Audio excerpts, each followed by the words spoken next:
Hari Bol to Ritesh Prabhu, Pawan Prabhu, Vishwanath Prabhu for leading the chanting today. Om Ajnanatimirandasya Jnananjana-shalakaya Chakshurunmilitam Yena Tasmai Shri Guruve Namaha. Nama Om Vishnu Padaya Krishna Pristhaya Bhutale Srimate Bhaktivedanta Swaminiti Namine.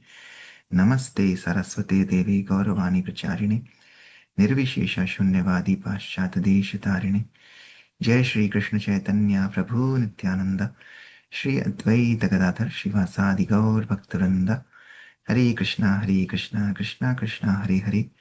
Hare Ram, Ram Ram, Hare Hare. Hare Krishna. Welcome dear devotees. Dandavat Pranam, Jai Shri Prabhupada. Okay, so we've been singing prayers for the past weeks tied to the 5 guardians of Brajadham who give us pure devotional service. So we talked about Giriraj Govardhan, our Guru Parampara, which we sang prayers to the Vaishnava Thakur last week. We also sung about Vrinda Devi Ashtakam, glorifying Vrinda Maharani, Tulsi Devi, who bestows pure devotional service. So now, today we will do another exalted devotee, which is Srimati Yamuna Maharani, who also bestows pure devotional service. Today we will sing this Yamuna Devi Ashtakam by Sri Rupa Goswami. This will be our prayer for this week. So let's do this. So these are the 5 guardians who give us pure devotional service. They are 5 guardians of the Dham. Shri Yamuna Ashtakam. Okay.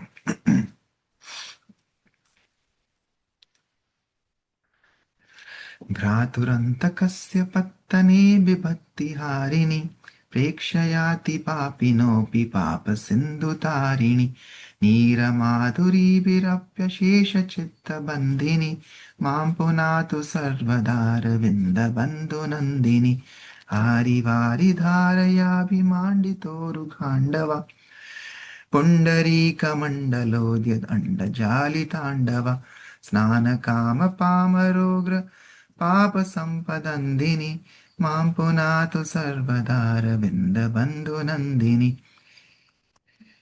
शीकराभिमृष्टजन्तुदुर्विपाकमर्दिनि नन्दनन्दनान्तरङ्गभक्तिपूरवर्धिनि तीरसङ्गमाभिलाषि मङ्गलानुबन्धिनि मां पुनातु सर्वदारविन्दबन्धुनन्दिनि द्वीपचक्रवालजुष्टसप्तसिन्धुभेदिनि श्रीमुकुन्दनिर्मितोरुदिव्यकेलिवेदिनि कान्तिकन्दलीवीरेन्द्रनीलवृन्दनिन्दिनि मां पुनातु सर्वदारविन्दबन्धुनन्दिनि माथुरेण मण्डलेन चारुणाभिमण्डिता प्रेमनद्धवैष्णवाद्वर्धनाय पण्डिता ऊर्मिदुर्विलासपद्मनाभपादवन्दिनि मां पुनातु सर्वदारविन्दबन्धुनन्दिनि रम्यतीररम्भमाणगोकदम्बभूषिता दिव्यगन्धभाकदम्बपुष्पराजिरूषिता नन्दसूनुभक्तसङ्ग सङ्गमाभिनन्दिनी मां पुनातु सर्वदारविन्दबन्धुनन्दिनि फुल्लपक्षमल्लिकाक्ष हंसलक्षकूजिता भक्तिविद्धदेवसिद्धकिन्नरालिपूजिता तीरगन्धवाहगन्धजन्मबान्ध रन्धिनी मां पुनातु सर्वदारविन्दबन्धुनन्दिनि चिद्विलासवारिपूरभूर्भुवस्वरापिनि कीर्तितापि दुर्मदोरुपापमर्मतापिनि पल्लवेन्द्रनन्दनाङ्गरागभङ्ग गन्धिनि मां पुनातु सर्वदारविन्दबन्धुनन्दिनि तुष्टबुद्धिरष्टकेन निर्मलोर्मिचेष्टितां त्वामनेन भानुपुत्रि सर्वदेववेष्टितां यस्तवीति वर्धयस्व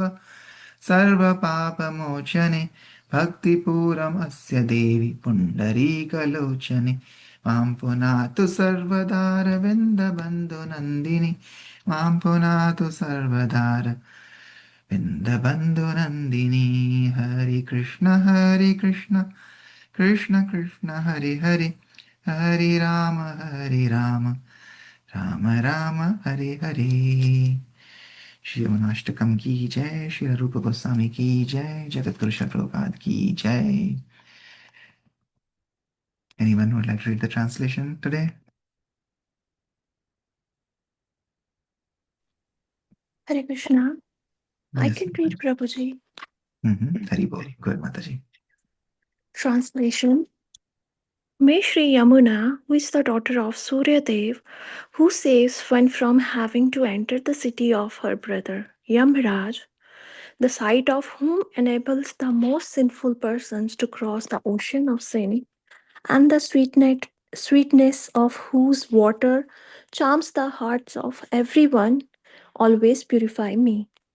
May Sri Yamuna, who is the daughter of Suryadev, who decorates the great Khandav forest with a stream of pleasant waters, who is filled with lotus flowers and dancing birds, and who blinds the terrible sins of they who desire to bathe in her, always purify me. May Sri Yamuna, who is the daughter of Surya Dev, a drop of whose water destroys the sinful reactions of the people, who creates a great flood of confidential, pure devotional service to Lord Nandanandana, and who brings auspiciousness to they who desire to live on her shore, always purify me.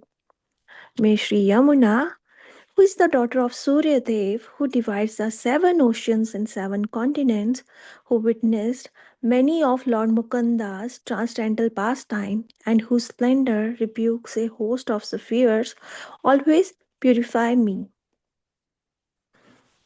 May Sri Yamuna, who is the daughter of Surya Dev, who is decorated by the beautiful district of Mathura, who expertly protects they who follow the path of loving devotional service, and who, with the playful motions of the waves that are her arms, offer respectful obeisances to Lord Padmanabha's feet, always purify me.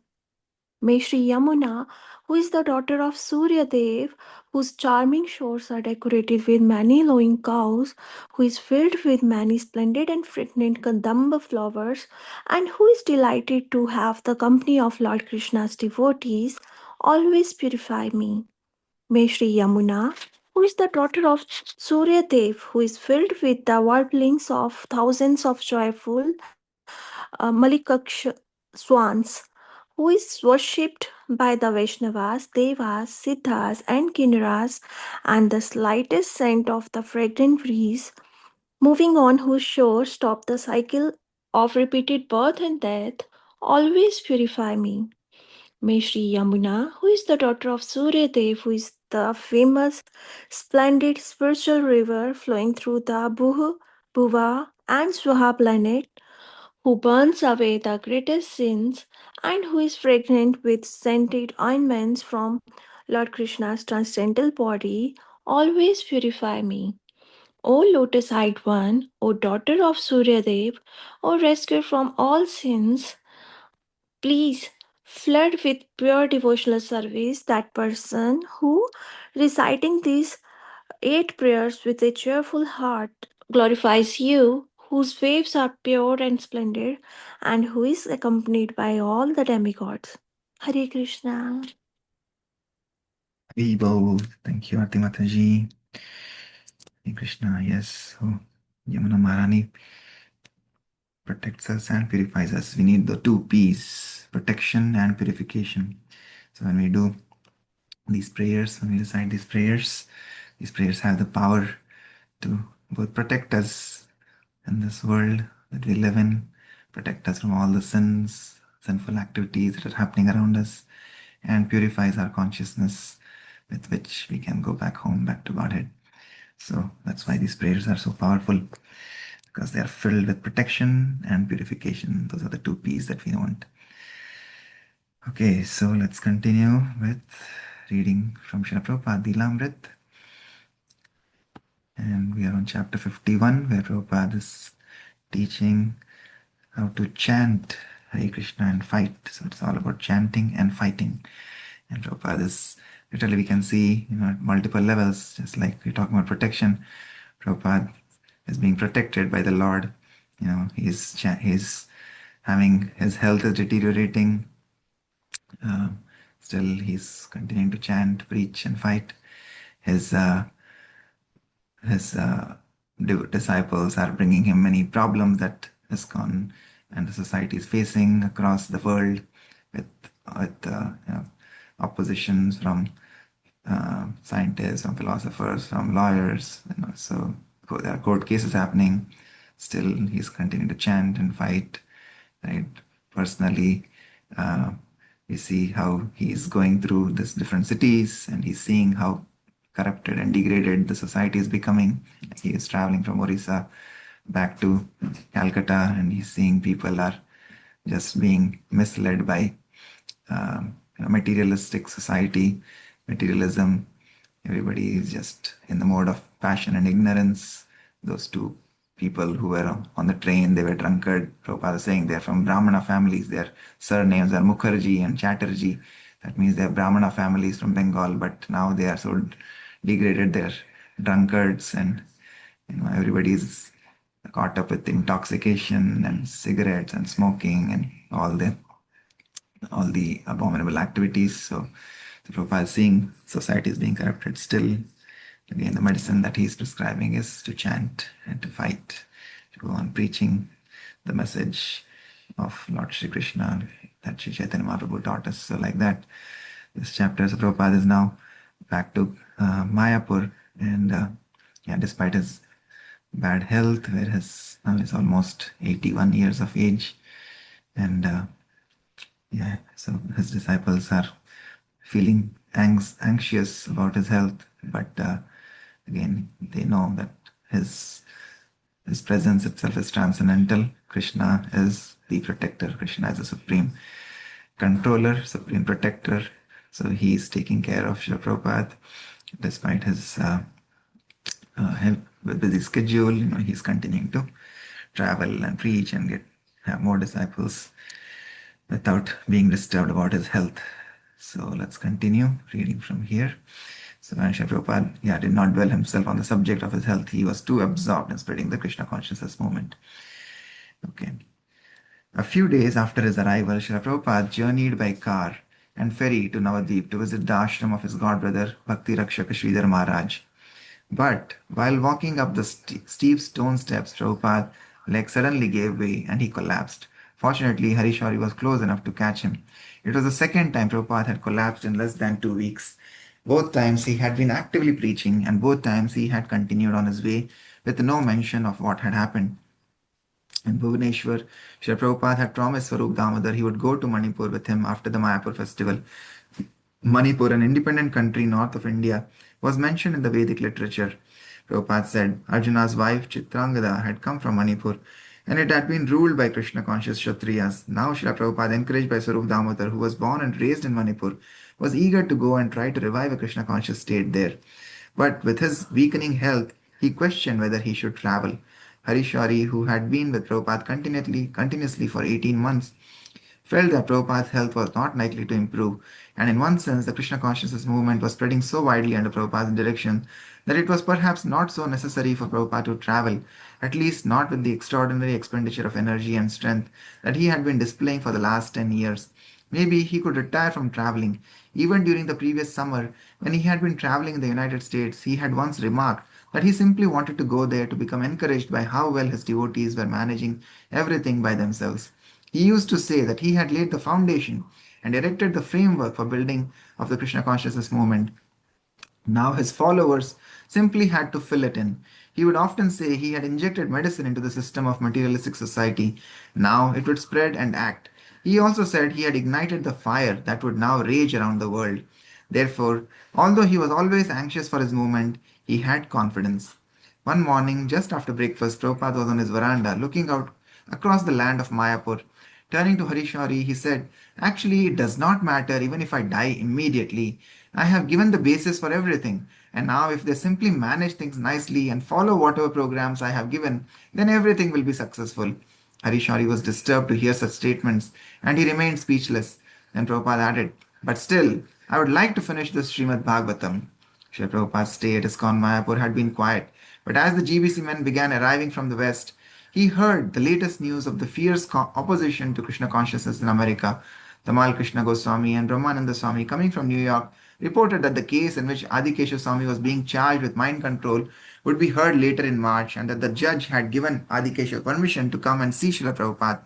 They also told Prabhupada that several other devotees had been kidnapped and that in some cases parents had secured legal conservatorship through judges to abduct the devotees.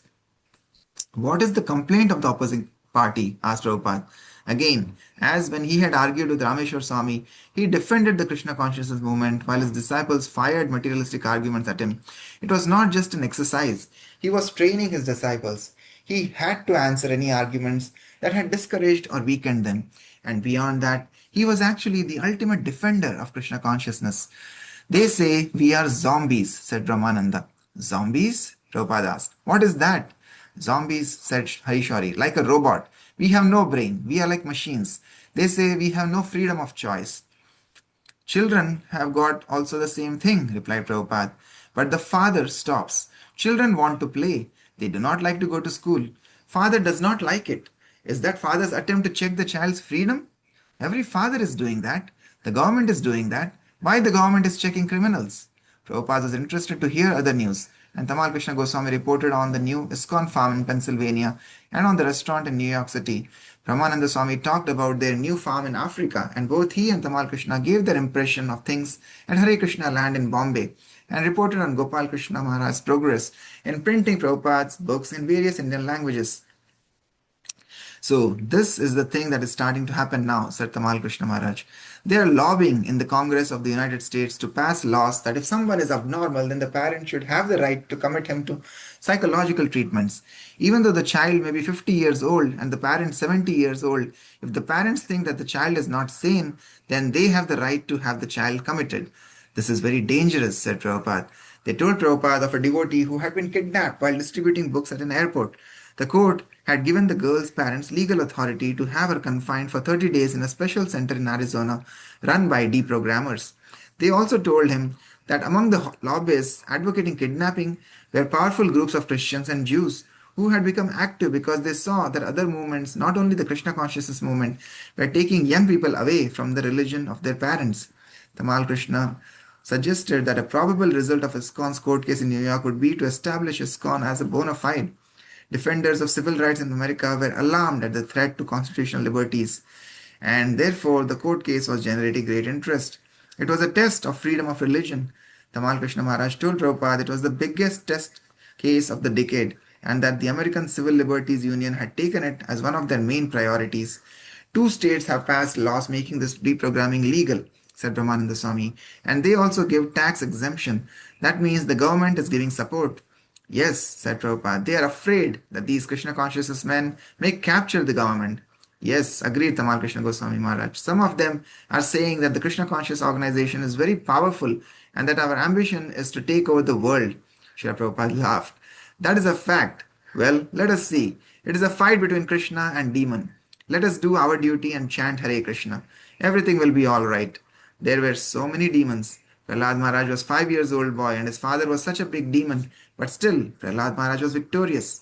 Similarly, you are all like Prahlad Maharaj. The fight is there. Chant Hare Krishna. Depend on Krishna. You will come out victorious. Narsimha Deva will come. So the poison of Krishna consciousness is acting now. That is good. If we come out victorious, that will be a great victory. As they spoke, the electricity went off, and Prabhupada's room, as well as the rest of the building, was in darkness. Within a few moments, a devotee entered with a kerosene lantern. Prabhupada began to reminisce, saying that electricity had been introduced in India when he was a young boy. At first, not every house could afford electricity, he said, and if a man had a good gas light in his house, he was considered rich. He said the street lamps were carbon arc, and the man who changed the carbon rods would throw the used ones in the street. When the carbon would be changed, said Prabhupada, they would throw, and we children would collect them. "What would you do with them?" asked Tamal Krishna Maharaj. Sri Prabhupada laughed and said, "Play, we have collected something." So electricity was introduced in our life when we were 10 or 12. But still, you are able to read? Said Brahmananda. Yes, said Prabhupada. With this lantern. He recalled that his father would purchase kerosene for the lanterns. His father was not very rich, but by buying and stocking things in quantity, he used to amply provide for his family. Life was simple then, Prabhupada concluded, but civilized. The sannyasis began telling Prabhupada about how a military dictatorship had taken over in Argentina and officially banned the Krishna consciousness movement. $20,000 worth of books had been seized, and devotees had been arrested. Many other persons were being regularly arrested or shot in the streets. Things are deteriorating everywhere, said Prabhupada. Very quickly, added Brahmananda. Srila Prabhupada. So, this will give impetus to Krishna consciousness. Yada yada hi dharmasya glani bhavata bharata. Don't be disappointed. Krishna will act through his movement and kill them, these demons. How it will be done, that you cannot know now, but it will be done. Let us remain true soldiers. That's all. And suppose you die in the fight? Fight means with vow, with determination, either to gain victory or die. Because it is a fight against Maya. Why you shall be afraid of being killed? When there is a fight, one must know that either I am going to be killed or gain victory. Jivava Marava. Those who are devotees, either they live or they die. It's the same thing. While they live, they are serving Krishna. When they die, they will serve Krishna. Jivava Marava. Tyaktva deham punarjanma naiti mameti. So Arjuna. He goes to Krishna. So what is the loss? We are working for Krishna. And if we die, we go to Krishna. What is the loss? Lord Krishna appears when religious practices principles are disturbed. Bhagavad Gita 4.7. At the time of death, the Krishna conscious person goes to Krishna. Bhagavad Gita 4.9. A few days later, Adikeshav Swami arrived in Mayapur to see Srila Prabhupada. Adikeshav was only 23 years old, and all these things were creating a great strain upon him. Against his lawyer's advice, he had come to India in desperation to see Srila Prabhupada. For the preliminary hearings, he had worn a business suit and a regular haircut. But now he appeared before Srila Prabhupada with shaven head and saffron robes.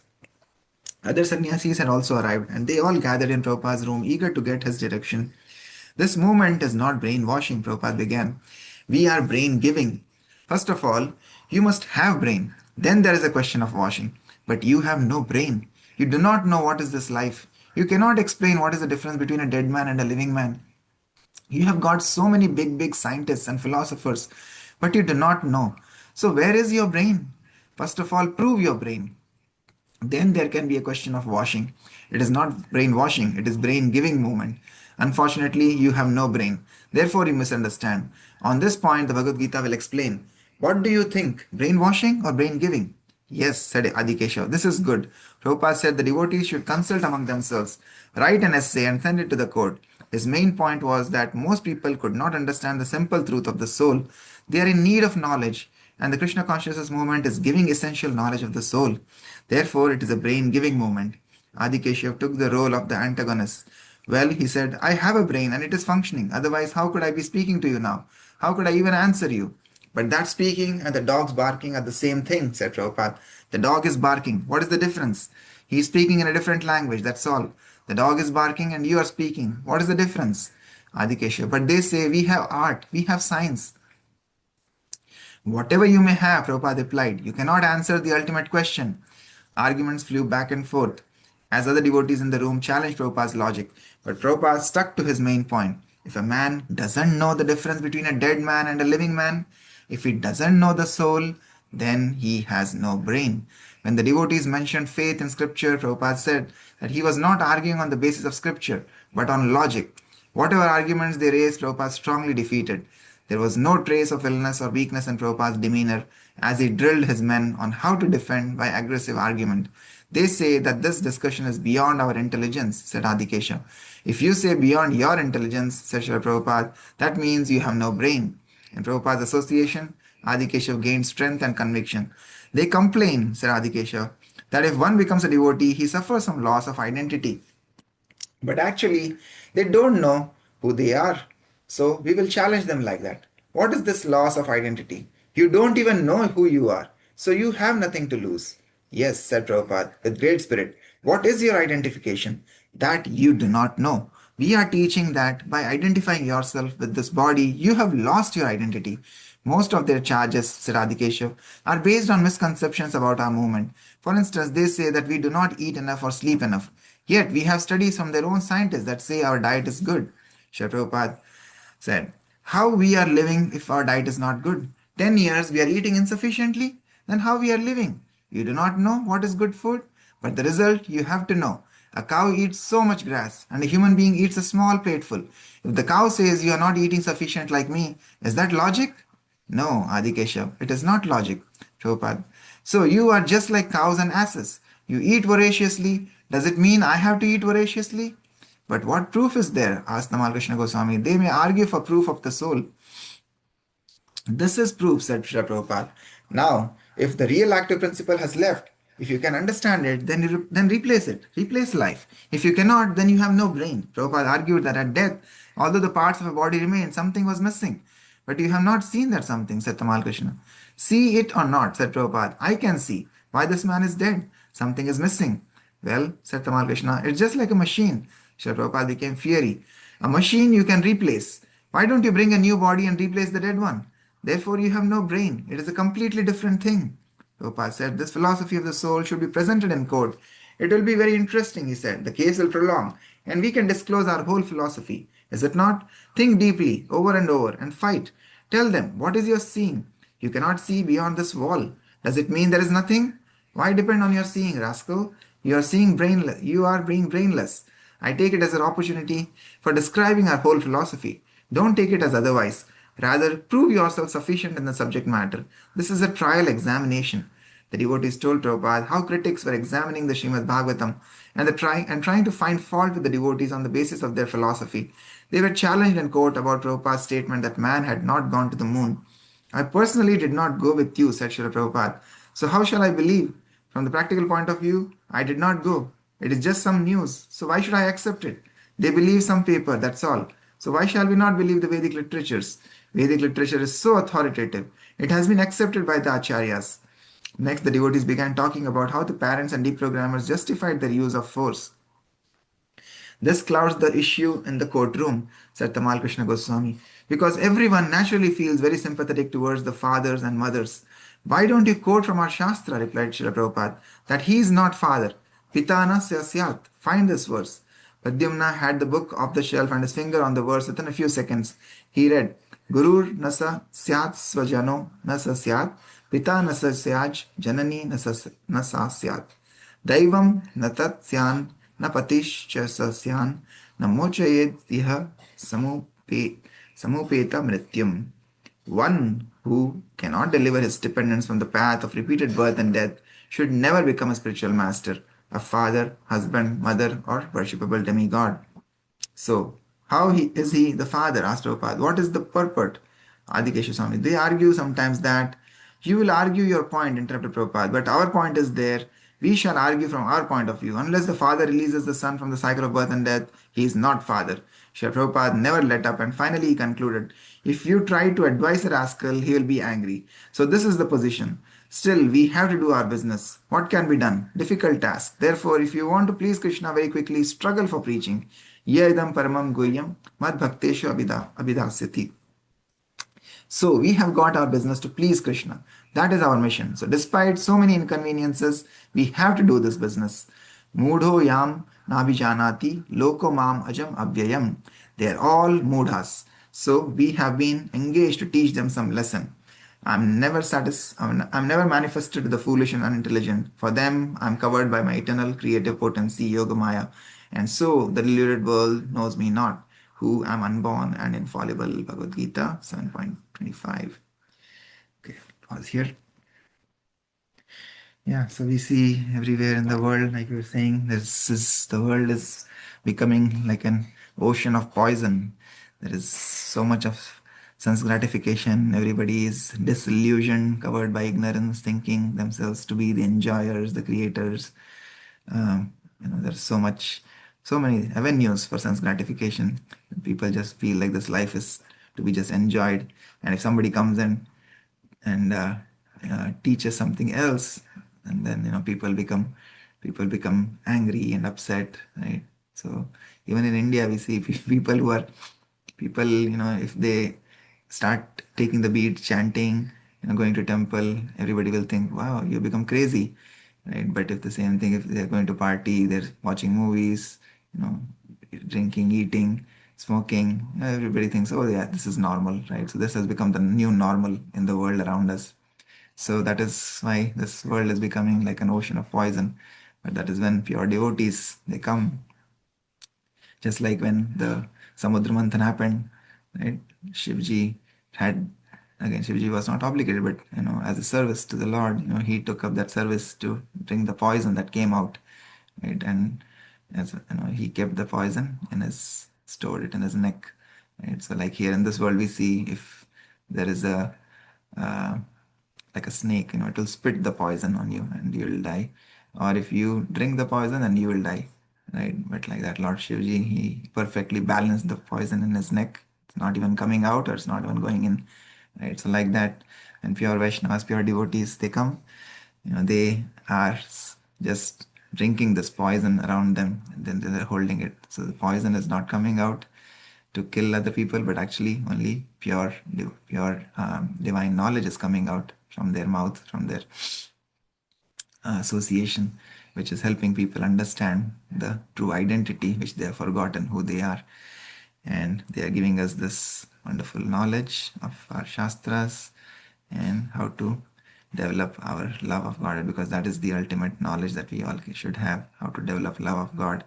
And love of God can be developed very simply by performing, is simply and easily by performing Bhakti Yoga, the pure devotional service, which we know as Shravanam, Kirtanam, Vishnu Smaranam, Archanam, Vandanam, Dastyam, Sakyam, Atmanivedanam, Padasevanam. So all these 9 processes of devotional service, and like Bhagavad Gita, Prabhupada is referencing here, Krishna has given even more simple formula. Just offer me a fruit, flower, love, fruit, flower, water, with love and devotion.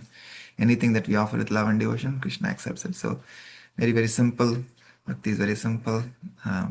The processes of devotion service are very simple.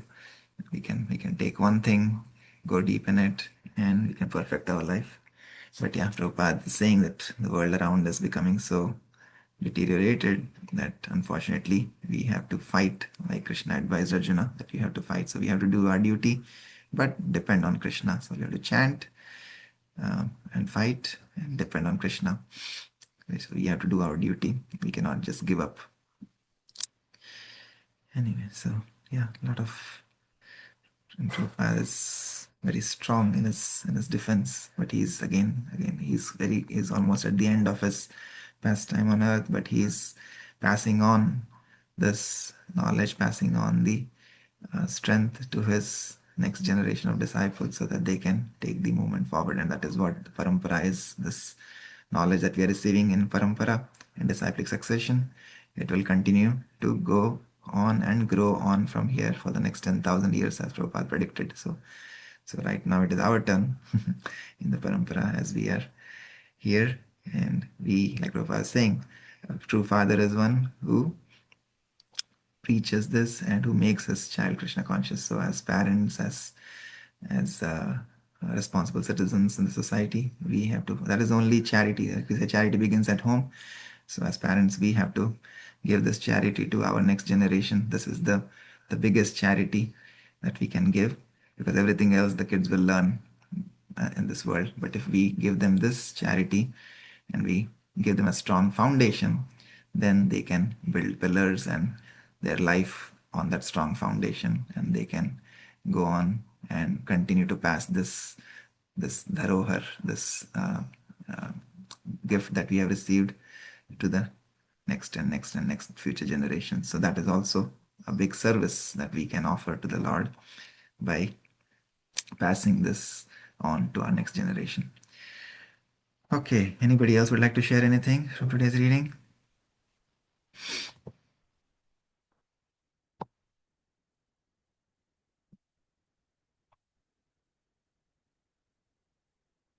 No other comments?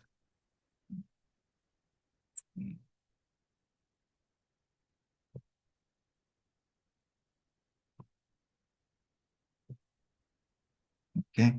All right. If nothing else, then we'll pause here for today. Thank you so much for your kind association. Vanchakalpatarubhyascha kripa sindhubhyev cha patitanam pavanebhyo vaishnavebhyo namo namaha. Anantakoti Vaishnavind ki jai. Jagadguru Srila Prabhupada ki jai. जय Srila Prabhupada Leelamrit ki jai. Nitai Gaur Premanande. Hari Hari Bol. Hari Hare Krishna. हरे Hare Krishna.